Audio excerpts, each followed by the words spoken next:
pesar de los golpes que haces de nuestras vidas, el ingenio del odio desterrando al olvido a nuestros seres queridos.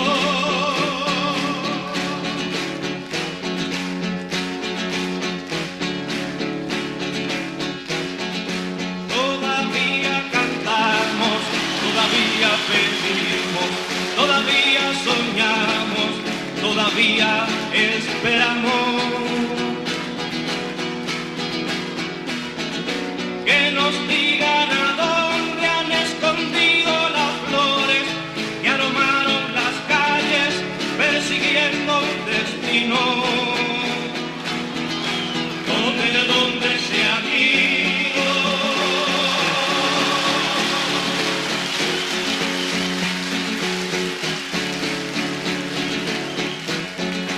Todavía cantamos, todavía pedimos, todavía soñamos, todavía esperamos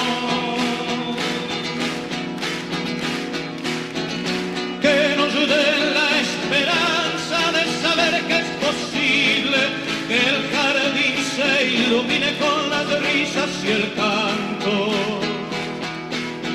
de los que amamos tanto.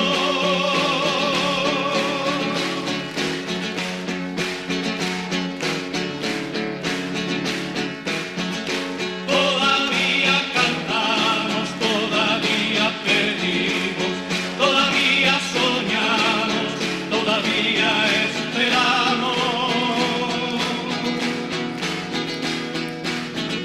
por un día distinto, sin apremios ni ayuno, sin temor y sin llanto, y porque vuelvan al nido